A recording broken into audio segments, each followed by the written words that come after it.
En un rincón, donde las palabras danzan en el aire y las historias cobran vida, les damos la bienvenida al pie de la letra, un programa excepcional que los invita a adentrarse a los fascinantes mundos de la literatura.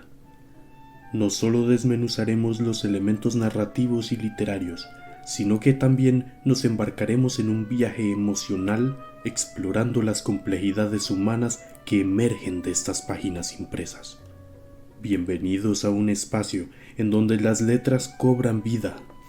Permitan que las palabras los transporten, las historias los envuelvan y la pasión por la literatura los guíe al pie de la letra.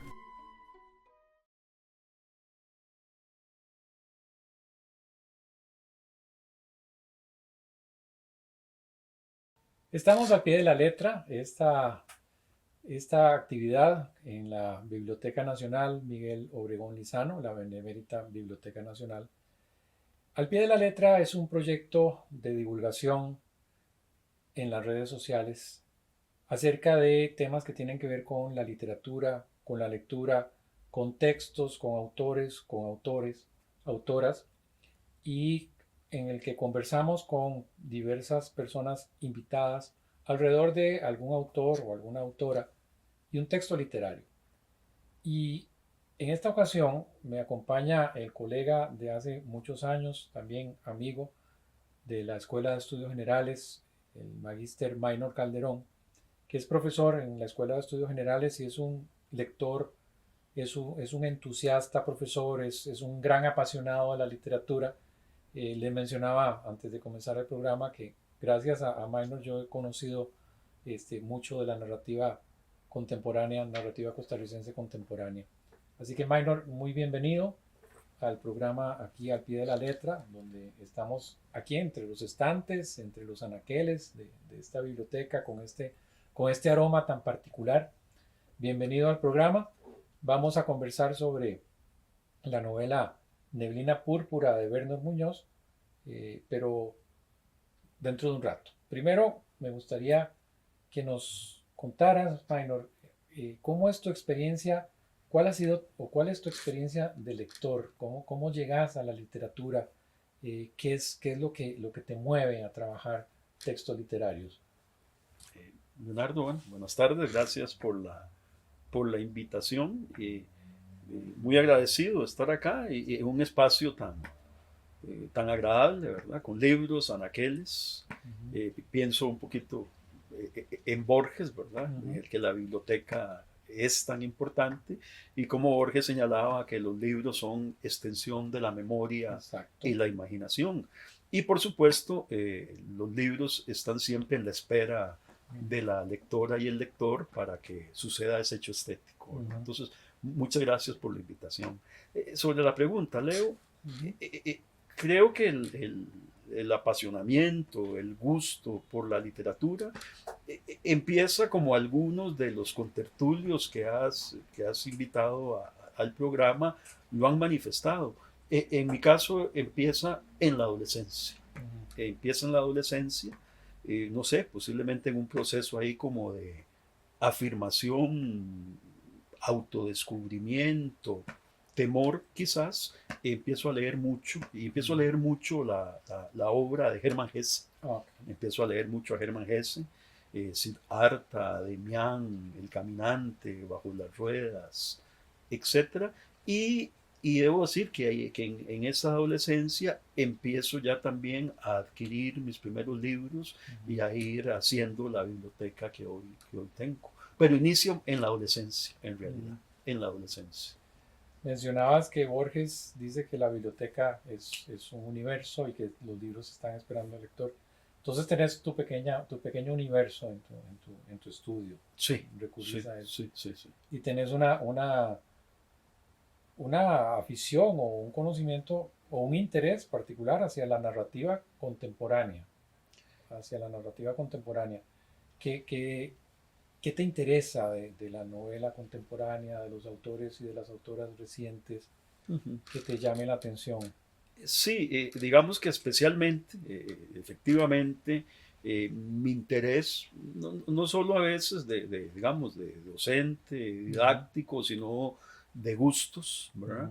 Gira mucho en torno a la literatura contemporánea y mucho en torno a la literatura contemporánea costarricense, bueno, latinoamericana, pero mucho costarricense.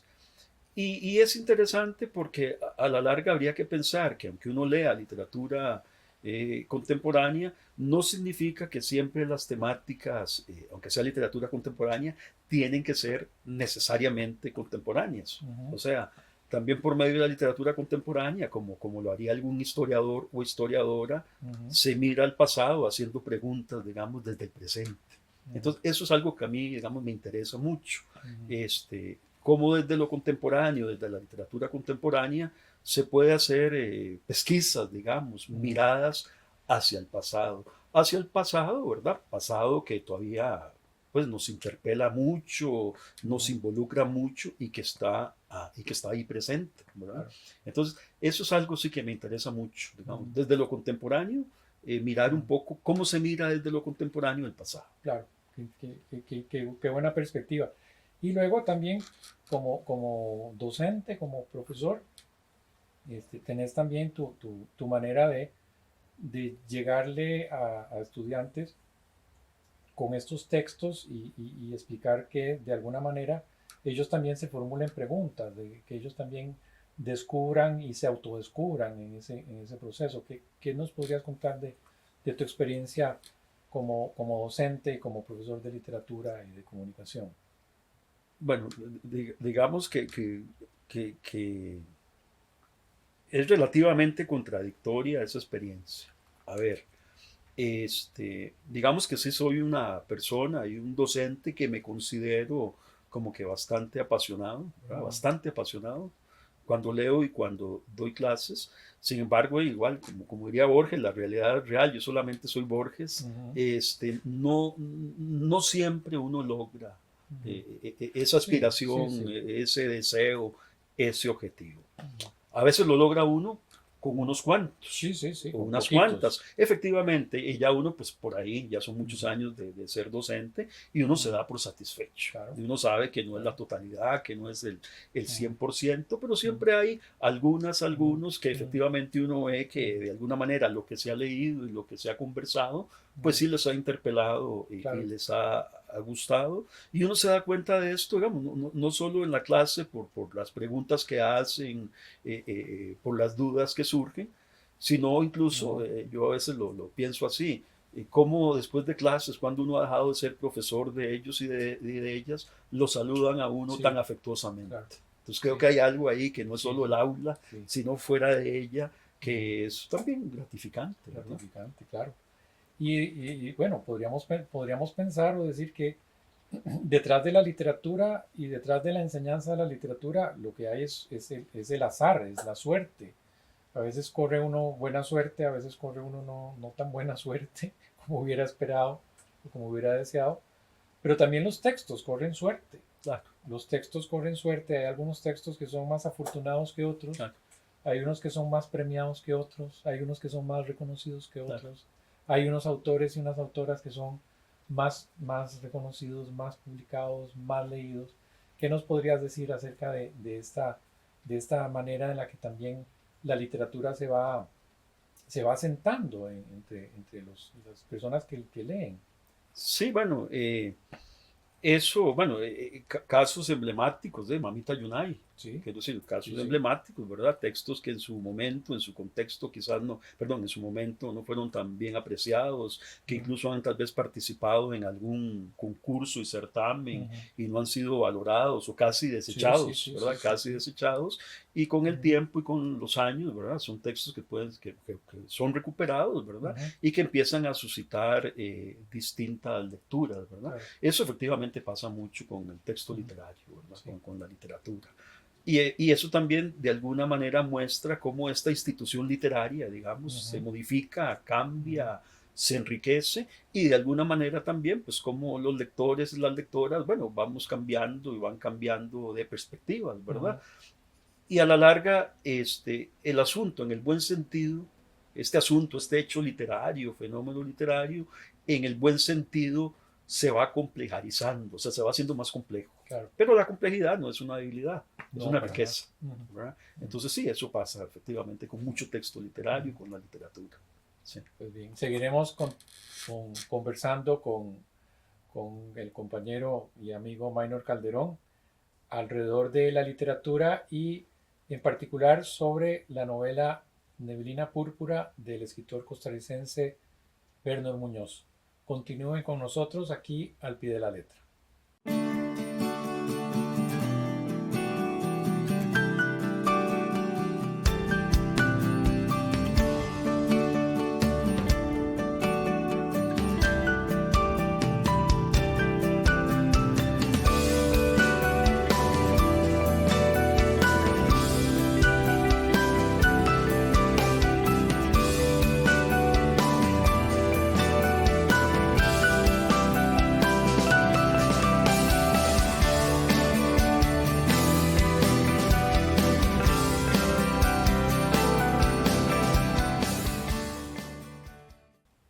Continuamos al pie de la letra, este espacio de la Benemérita Biblioteca Nacional Miguel Obregón Lizano, conversando en esta ocasión con el compañero, colega, amigo de la Escuela de Estudios Generales Maynor Calderón, especialista en narrativa contemporánea, profesor amigo de hace muchísimos años, que me propuso en su momento cuando lo invité a conversar aquí al pie de la letra, me propuso hablar de la novela Neblina Púrpura de Bernard Muñoz. Le mencionaba a Maynor que es una novela que me resultó sumamente interesante, sumamente agradable de leer también. Y nada, contanos primero acerca del autor y luego acerca de la novela, Maynor. ¿Cómo no? Bueno, Bernard Muñoz, escritor costarricense, nace en 1960. Bernard Muñoz tiene una formación, digamos que muy interesante, muy rica. Él es abogado, hace estudios en literatura y en filosofía, estudios formales. Obtiene la maestría en filosofía en la Universidad de Costa Rica, luego tiene un doctorado en educación. Ha sido un activista muy importante por los derechos humanos, de hecho ha sido relator de derechos humanos en la ONU, ha trabajado en la Defensoría de los Habitantes, en el Ministerio de Justicia también, ¿verdad? Y quizás por eso en la obra de Bernard Muñoz, o en otras obras de Bernard Muñoz, este asunto o esta mirada de otredades, digamos, que son marginadas, excluidas, es un asunto que a él le ha interesado en la obra, claro, en sus obras literarias. Es un escritor mayormente, digamos, poeta, mayormente poeta. También ha escrito literatura infantil, un libro de relatos muy interesante que se llama El ornitorrinco y otros inventos maravillosos, ¿verdad? También un libro de relatos que se titula La infinita razón de los sueños, si no me equivoco, creo que por ahí es el título, del 2005, con el que obtiene el Premio Nacional de Cuento. Escribe en el 2015 su primera novela, ¿verdad? Que es Como ríe la luna, y en el 2017 la novela, digamos, que nos ocupa, que es Neblina Púrpura. Sí, y me mencionabas también que esta es una novela que tiene una estructura bastante interesante y una temática bastante interesante, porque tiene una estructura en dos partes, 1, 2, y que además está relacionada con una temática de la subcultura de los grupos de los rockeros. Contanos acerca del argumento y de la estructura, Maynor. ¿Cómo no? Eso que decía Leonardo es una novela que está dividida en dos partes, y uno es no es parte 1, es 1 y la otra 2. Y asemeja, digamos, a los discos de acetato, bueno, que ahora también han vuelto, ¿verdad?, de moda, pero en el pasado, los discos de acetato, de que uno los ponía, tenía que darles vuelta, parte 1 y parte 2. O lado A o lado B. O lado B, exactamente, lado A, lado B.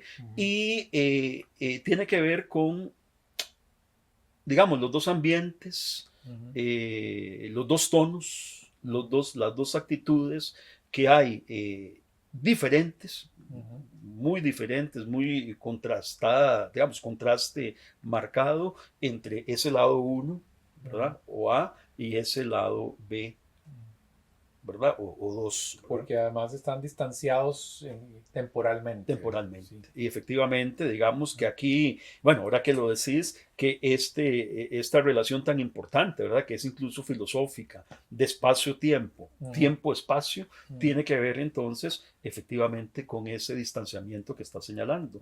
Entre los acontecimientos, ¿verdad?, entre la fábula, digamos, lo que sucede en la primera parte, que básicamente es la década del 70, del 70, suceden 40 años para la segunda parte, que estamos hablando ya del siglo XXI, ¿verdad? El siglo XXI.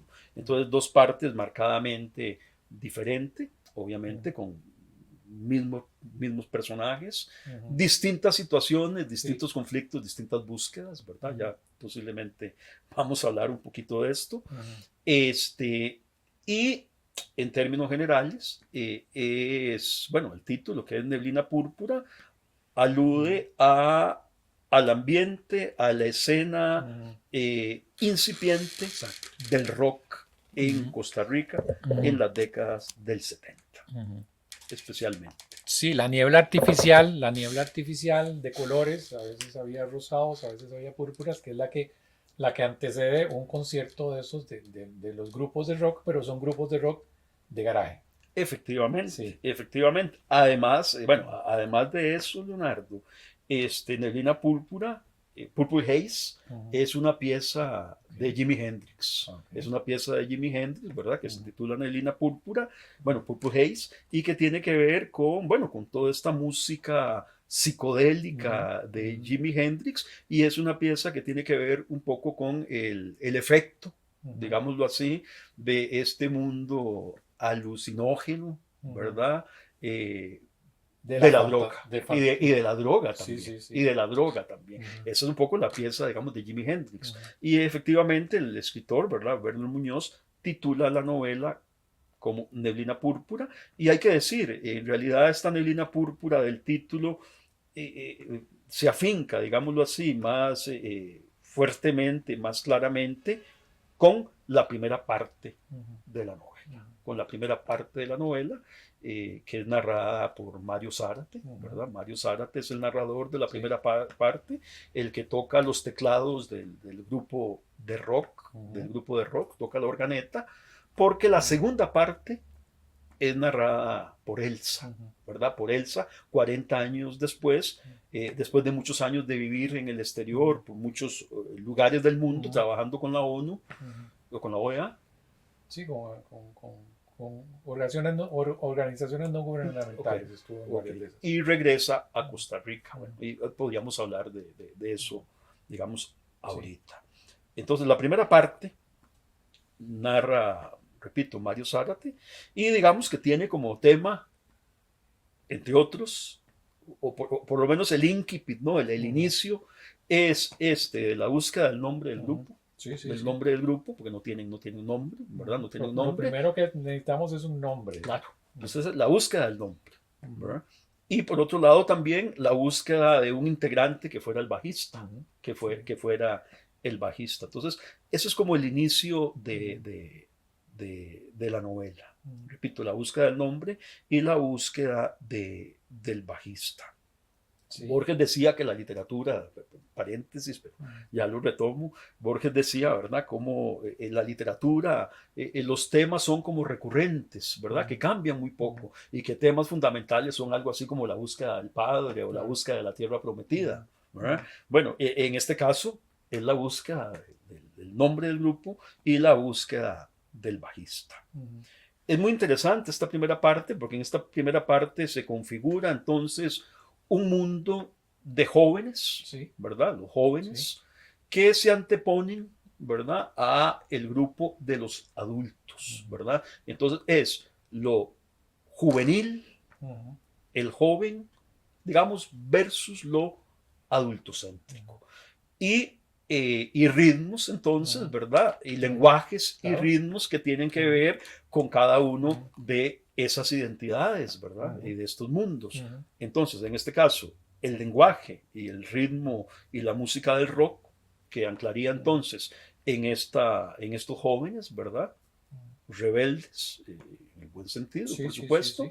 Y por otro lado, otro tipo de ritmos, otro tipo de lenguaje, más en español, y música que tiene que ver con la música, digamos, latina o romántica, que representa, digamos, a los adultos. Claro. Entonces, en la primera parte es un poco ese conflicto, esa situación, ¿verdad? De los jóvenes, de un mundo pues, nuevo, juvenil, el pánico, de alguna manera, el pánico moral, ese pánico moral, social, moral que provoca entonces en los adultos, en los aparatos represores del Estado, qué sé yo, como la policía, ¿verdad? Entonces las intervenciones enredadas que hace recurrentemente y constantemente en los chivos de estos grupos de rock emergentes, ¿verdad?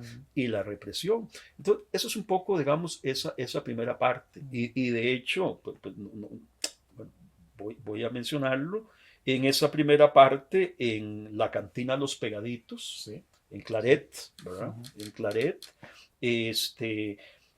cuando son invitados a tocar, pero están los contertulios que están tomando. Y hay una rocola. Claro, está la rocola, efectivamente, está la rocola y la mayoría son adultos.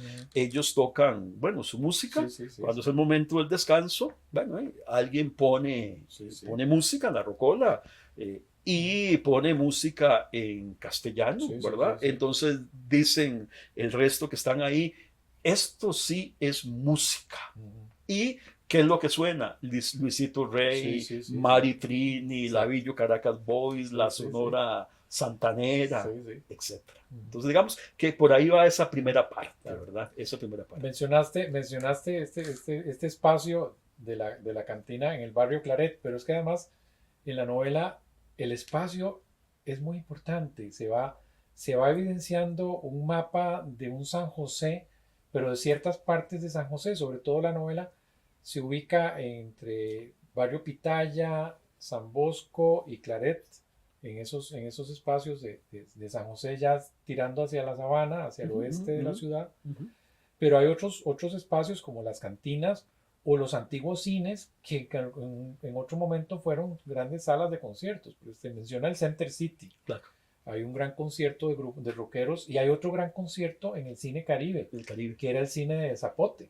En el cine de Zapote. Ya después desaparecieron, se convirtieron en algunos en templos, se convirtieron en otras cosas, pero esta novela nos habla de esa subcultura. Claro. De esa subcultura. ¿Y cómo son los personajes? Porque hay personajes emblemáticos. Bueno, mencionaste a Mario, mencionaste a Elsa. A Elsa, pero hay dos personajes que a mí me llaman la atención, que son Eugenia y Aleluya Zárate. Muy bien. Antes de que vayamos a nuestra siguiente pausa, ¿podrías hablarnos de los personajes? Bueno, ya hemos dicho, Mario Zárate, narrador, y hay que decir quien sufre un cambio tremendo en la novela, que tiene que ver nuevamente con la primera parte y la segunda parte, o sea, esos 40 años transcurridos, y lo retomaremos seguramente. Elsa, quien también hay un cambio importantísimo, existencial. Es la que sale. Efectivamente, y regresa 40 años después. Mencionad vos a Eugenia, la Chisa. Totalmente. Eugenia, o Chisa, como era conocida. Eugenia es un personaje interesantísimo, porque es un personaje, ¿verdad? No sabemos exactamente a qué se debe su problema, ¿verdad? Su problema, pero es una persona, digamos, que no puede articular, digámoslo así, la doble articulación del lenguaje tal como la mayoría lo ejecutamos, ¿verdad? O lo ejercemos, ¿no? Entonces, ella dice cuestiones como que totalmente ininteligibles. Fuera de lugar. Exactamente, ininteligibles, digamos, que morfológicamente, semánticamente, no tienen como sentido. Muy pocos y pocas son los que pueden efectivamente entender lo que ella dice. Entre esas personas, Elsa. Elsa, ¿verdad? Que Elsa sí la comprende. Y es muy interesante porque si la novela de alguna manera habla del rock, de un lenguaje, digamos, que no es accesible para todos y para todas, sobre todo para los adultos, es un lenguaje entonces vanguardista. Hay que decir que el lenguaje de Elsa es muy interesante. Es algo, uno podría hacer como una especie de analogía, relación, algo así como el lenguaje de las vanguardias artísticas, ¿verdad? Un lenguaje que no es entonces comprendido por la mayoría, porque es un lenguaje como ininteligible, claro, ¿verdad? Un lenguaje efectivamente de las vanguardias que qué sé yo, que apostaban por la provocación, el antagonismo, etcétera. Entonces, con Elsa sucede un poco eso, ¿verdad? Es un lenguaje como muy vanguardista, quiero decir, haciendo una relación con el lenguaje de las vanguardias en ese sentido.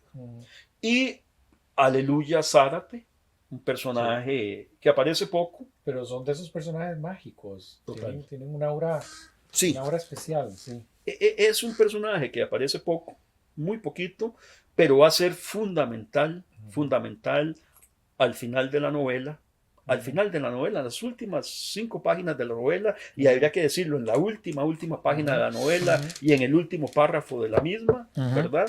En el sentido de cómo conforta ella, Aleluya Zárate, la abuela de Mario Zárate, cómo conforta a Elsa cuando Elsa le hace la confesión, ¿verdad? O la confesión que nadie sabía en realidad de que Mario Zárate, su nieto, era el padre de Kurt.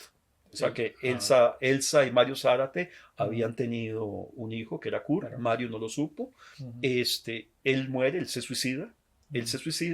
Y Elsa, cuando regresa a Costa Rica, va a buscar a Aleluya. Incluso cree que Aleluya posiblemente no la va a reconocer, no la va a conocer, porque solo se vieron una vez un ratito, pero efectivamente Aleluya la reconoce. Elsa le cuenta, ¿verdad? El dolor, lloran un poco juntas y Aleluya como que la reconforta, ¿verdad? Claro. En una sororidad. Digamos, una sororidad muy de mujeres, muy interesante. ¿Y cómo termina la novela? Pues no me la sé de memoria, pero algo así como, bueno, vamos a caminar, dice Aleluya, vamos a caminar por el jardín porque ya va a anochecer. Así y termina la novela.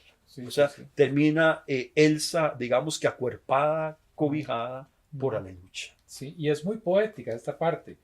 Quizás para cerrar este segundo segmento, hay un párrafo que a mí me llamó mucho la atención porque es muy poético. Dice: siempre me he sentido atraída por las imágenes de eternidades breves, como el momento en el que la llama se extingue o el escalón entre la vigilia y el sueño. Nada justifica mejor nuestras dudas que el vapor de las fantasías. También es una novela que tiene un componente poético muy, muy, muy importante. Pues vamos a nuestra segunda pausa. Continuamos aquí al pie de la letra con Maynor Calderón, conversando alrededor de la novela Neblina Púrpura del escritor costarricense Bernard Muñoz. Continúen con nosotros.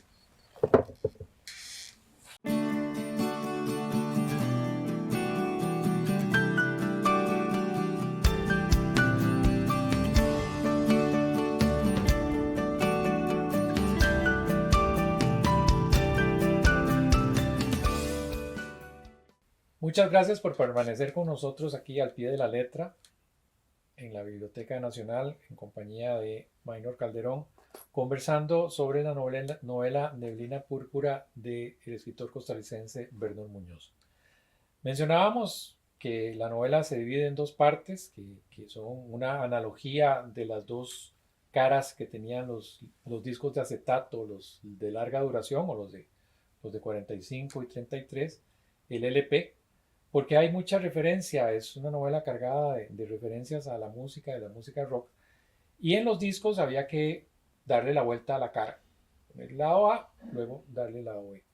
Y ahora le damos la vuelta a la cara y hablaríamos de la parte 2, en la que es otra voz narrativa, son 40 años después de la primera historia, así que ¿qué nos planteas. Sí, claro. Decíamos, bueno, que la primera parte narra Mario Zárate, es el rock, ¿verdad? Es el rock, es el lenguaje de alguna manera provocador, rebelde.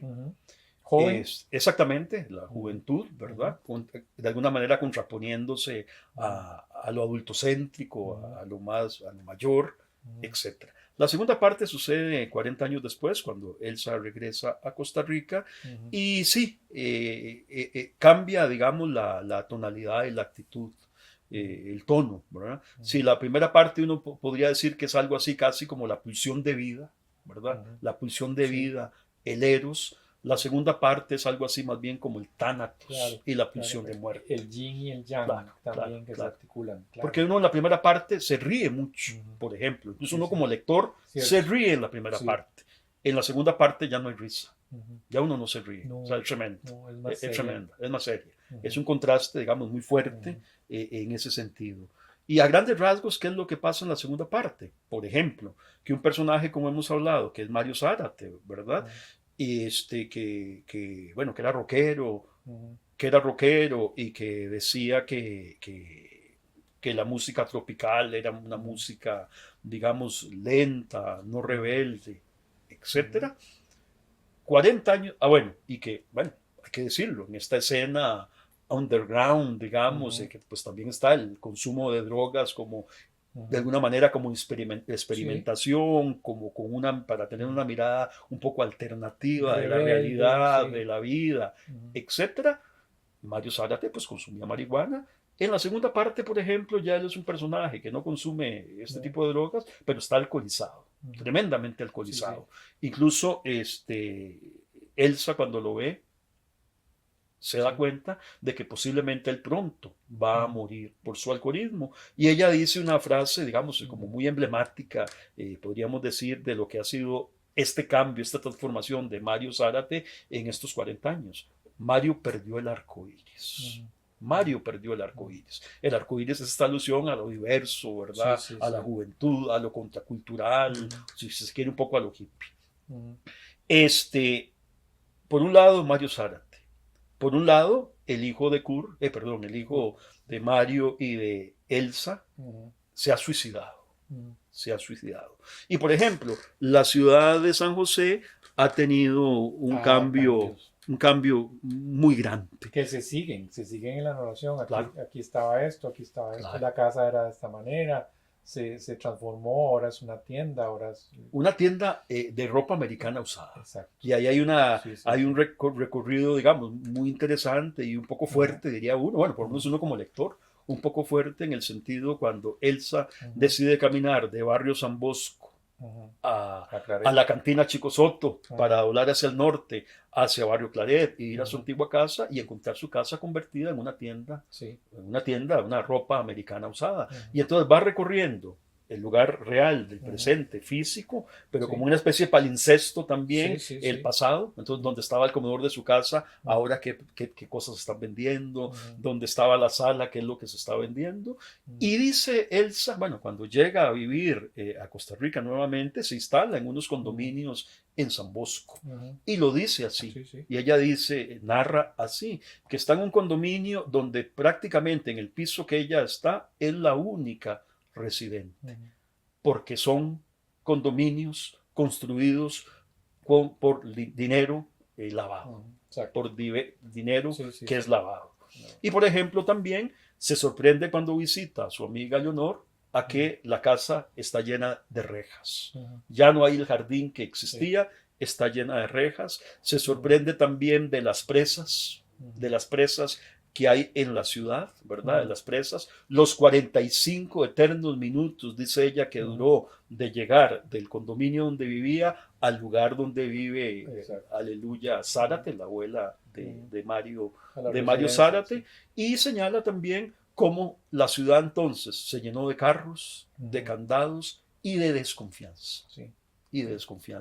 Por eso es que hemos dicho, quizás como para cerrar, que es el lado A, es un poco el lado de la rebeldía, de la utopía, de un mundo posible, quizás diferente, distinto, y en la segunda parte es algo así como la clausura, el cierre de que esa posibilidad no existió. En ese sentido, la novela es una novela, y la segunda parte entonces muy fuerte como contraste, al final una novela del desencanto. Claro. Es una novela del desencanto, Sí. ¿verdad?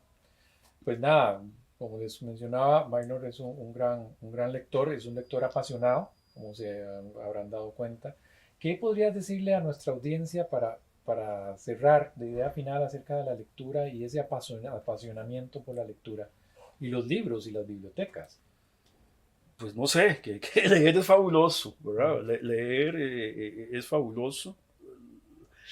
Eh, y no solo por pensar que uno puede adquirir algo así, digamos, una cuestión como muy racional y muy reflexiva, que solo como para adquirir conocimiento. No es que no, pero también en realidad con la literatura, con los libros, con la literatura, hay mucho elemento, digamos, festivo y lúdico. Entonces creo que las dos cuestiones están muy unidas, ¿verdad? Lo lúdico y el conocimiento, y reitero, lo lúdico.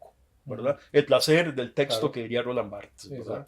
Entonces, que leer es un enriquecimiento de muchos tipos, ¿no? Y me gustaría mencionar lo que dijiste al principio, que leer también es un autodescubrimiento. Sí. Que leer es hacerse preguntas desde el presente hacia otros tiempos y hacia otros, claro, momentos. Maynor, muchísimas gracias por compartir tu lectura de Neblina Púrpura de Vernos Muñoz y muchísimas gracias por compartir tu experiencia aquí al pie de la letra. Encantado, Leonardo, encantado. Muchas gracias. Muchas gracias a la Benemérita Biblioteca Nacional, Miguel Obregón Lizano. Muchas gracias a nuestro equipo de producción del programa Al pie de la letra y por supuesto las gracias a quienes nos siguen en esta aventura de la lectura, la literatura, textos, autores, autoras al pie de la letra. Muchas gracias.